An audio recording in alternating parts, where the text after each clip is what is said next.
Dua warga Indonesia yang positif terinfeksi virus corona disebut telah melakukan kontak dengan warga negara Jepang. Dan 30 Oktober 2020 terdapat penambahan 2.897 kasus baru COVID-19. 3.861 kasus sehingga total kasus COVID-19 Indonesia adalah sebanyak 207.203 kasus. Kita masih harus menghadapi ujian berat, menghadapi cobaan berat, karena beberapa hari terakhir ini wabah COVID-19 kembali merebak, kembali meningkat, dan juga adanya varian baru yang lebih mudah menular. Halo, perkenalkan nama saya Kesha Rafaela Mantiza dari kelompok 7 Merak. Assalamualaikum warahmatullahi wabarakatuh. Perkenalkan nama saya Elvina Hirnisa dari kelompok 7 Merak. Halo, nama saya Anna dari kelompok 7 Merak. Halo, saya Mandari Sudamayanti dari kelompok 7 Merak. Halo, nama saya Mandari Faramandania dari kelompok 7 Merak. Halo semua, saya Reza. Halo, nama saya Rakan Rizky dari kelompok 7 Merak.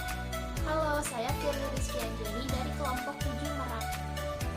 Saya Kaila Hanun dari kelompok 7 Merak.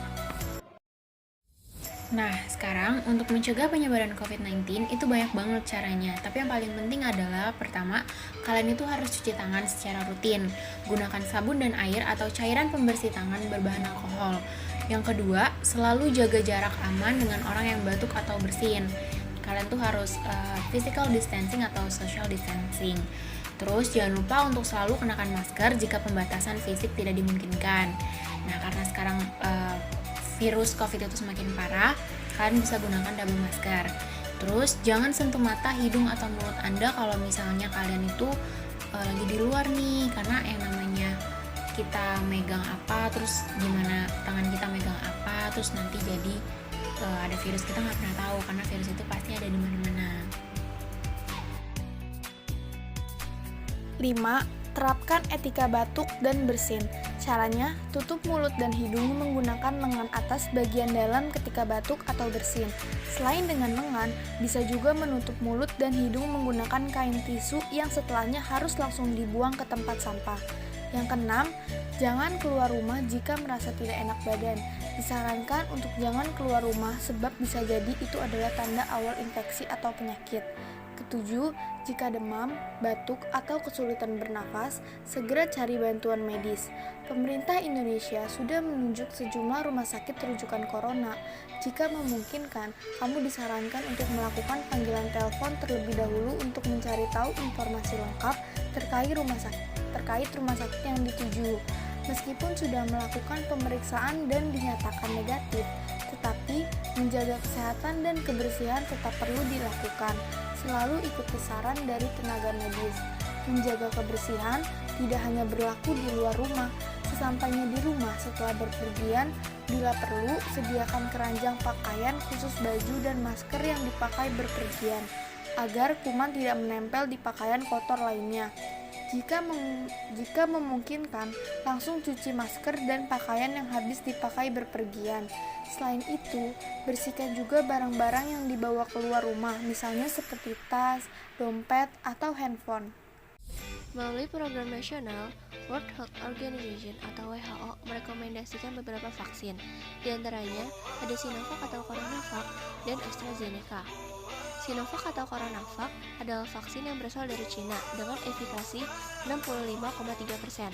Vaksin Sinovac adalah vaksin yang berjenis inactivated vaccine atau virus yang tidak aktif. Singkatnya, vaksin ini adalah vaksin yang menggunakan versi virus yang dilemahkan atau tidak aktif untuk memicu respon imun. Vaksin inactivated memerlukan beberapa vaksinasi dari waktu ke waktu untuk mendapatkan kekebalan yang berkelanjutan terhadap penyakit. Jadwal vaksinasi Sinovac ini adalah sekitar 2-4 minggu.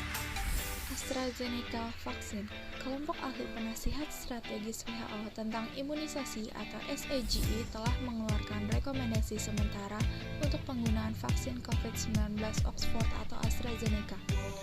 Vaksin COVID-19 AstraZeneca adalah vaksin yang digunakan untuk mencegah COVID-19 yang disebabkan oleh virus bernama coronavirus.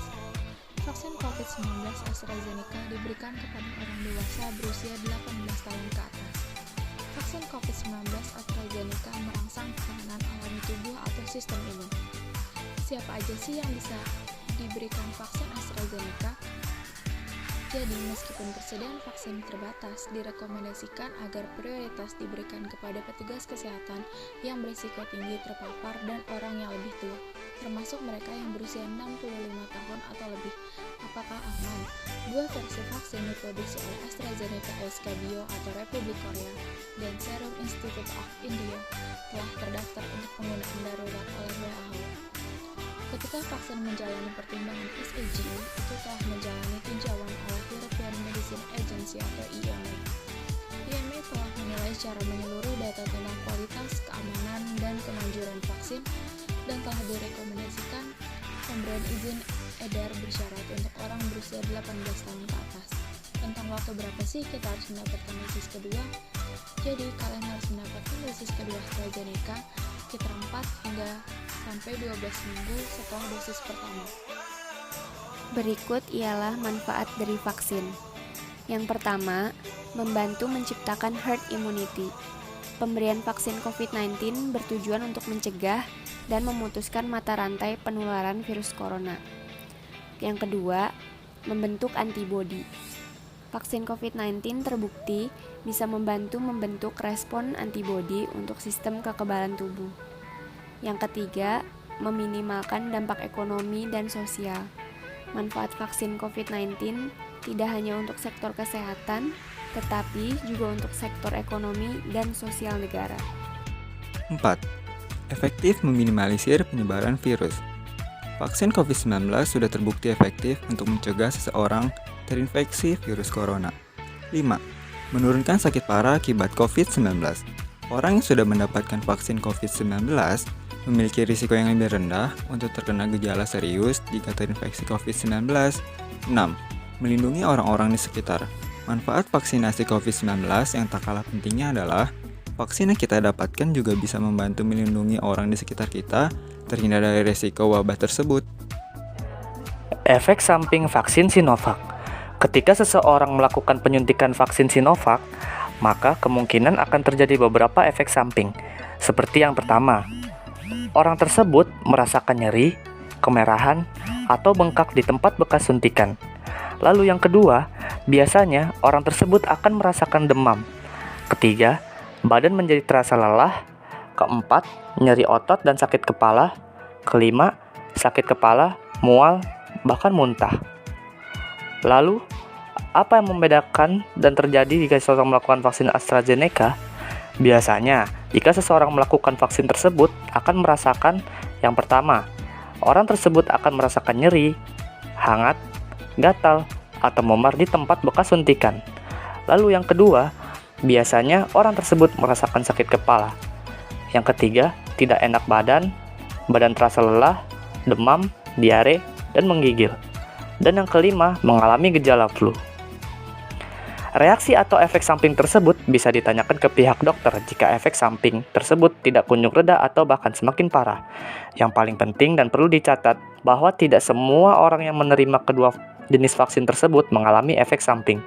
Jika terjadi, maka hal tersebut adalah hal yang wajar, karena vaksin yang dimasukkan akan beradaptasi dan melakukan penyesuaian terlebih dahulu di tubuh kita. Dan juga dengan vaksin, maka akan mencegah atau mengurangi gejala yang cukup parah ketika kita terpapar virus COVID-19. Saat ini, pemerintah akan melakukan uji coba pembukaan pada pusat perbelanjaan atau mal dengan memperhatikan protokol kesehatan. Nantinya, masyarakat yang akan bepergian ke mal harus menunjukkan sertifikat sudah vaksin COVID-19. Untuk mengetahui pengunjung telah menerima vaksin, pengelola akan meminta pengunjung melakukan scan barcode di aplikasi Peduli Lindungi. Barcode itu bakal dipasang di pintu-pintu masuk mal. Sertifikat vaksin pun dapat dengan mudah diunduh di aplikasi yang sama.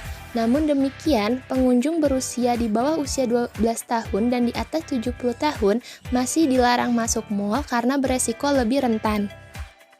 Saya Kayla Hanun akan menjelaskan mengenai pentingnya pola hidup sehat.